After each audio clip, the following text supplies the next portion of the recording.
Hey guys, it's been a little while since I've made a video. Sorry for that, I've been slacking on my video making. I try and usually get one out at least once a month, but I just haven't really had much motivation to do that. I've been kind of busy trying to enjoy time with family over Christmas break.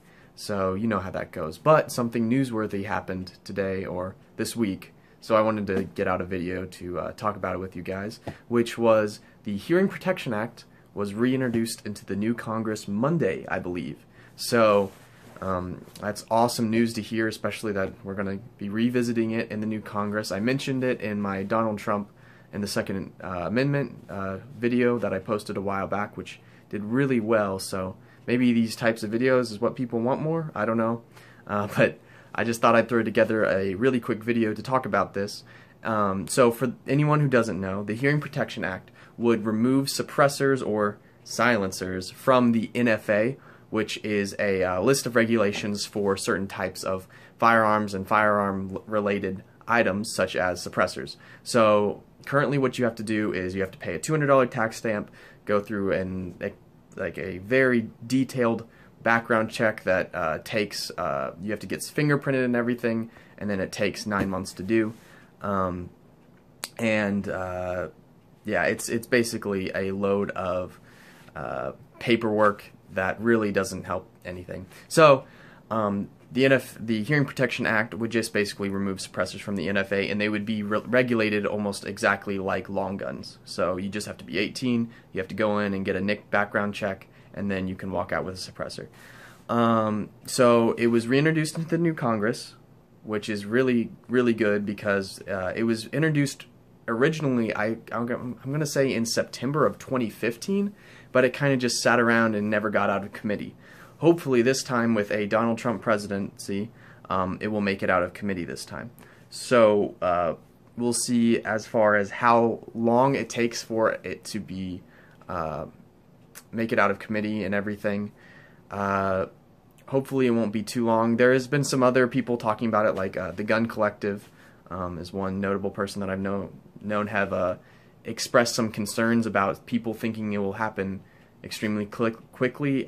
From what they think, they don't think it will happen, like, you know, it probably won't happen before summer or maybe not even this year. So that's something to think about, but hopefully it means that we will be able to buy suppressors without a tax stamp sooner. Also, something to note about the bill is there is a clause built into it where if you have gotten a tax stamp after the whenever the first bill was introduced in 2015, you will be refunded that money. So if you're thinking about getting into a suppressor now, but you're saying, hey, maybe I should wait until this comes out so I don't have to pay the tax stamp and do the background check and everything, you might as well just go ahead and do the tax stamp and everything, because that money will be refunded to you whenever, if the bill is passed. Remember, if. It's not guaranteed. So that's something to keep in mind.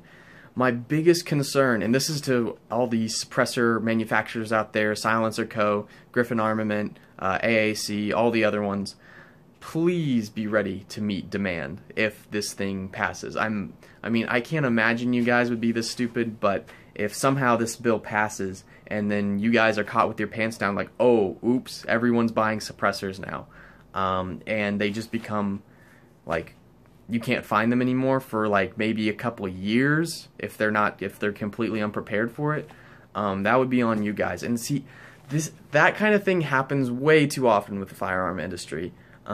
Obviously there's some things that they can't account for, like unfortunately it seems to be like whenever a mass shooting happens, everyone goes out and buys a bunch of guns and ammunition, and that stuff they definitely can't account for. But there's some things where they should have really accounted for it. In some brands in particular where they don't understand demand for their product, so they are completely undersupplied and you just can't find their firearms. It happens a lot, but I can understand why they are hesitant to have a huge overstock, because in the firearms industry, each individual rifle costs a considerable amount compared to other industries, so they don't want to have a bunch of surplus, which they have to then sell at a loss or something eventually. So, but suppressor companies, please just be ready to meet the demand that would occur if this thing passes. Yeah, I just wanted to tell you guys about that.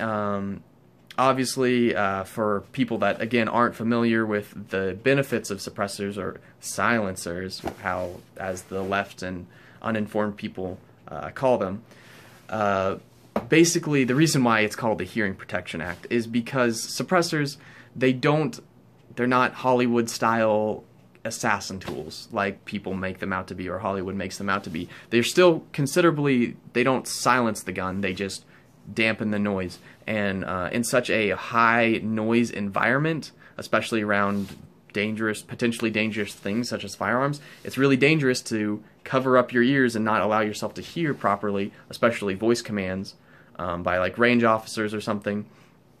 And because that's the first thing you do whenever you hand a new shooter a gun, you cover up his ears. So that's obviously not the smartest thing to do. And if you could shoot with hearing safe levels without needing hearing protection, that would be awesome, right? So that's what suppressors do.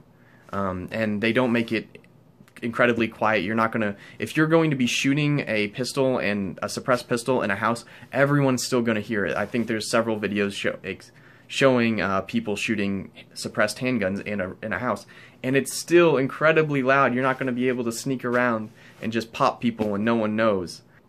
Anyway, I just wanted to let you guys know about the recent unfolding events that happened with the Hearing Protection Act, and let me know your guys' opinions if you think that this is a good thing, this is a bad thing, if you think it's actually going to happen or not. Are you skeptical? Oh, it's definitely going to happen. Let me know in the comments, and I will see you guys later.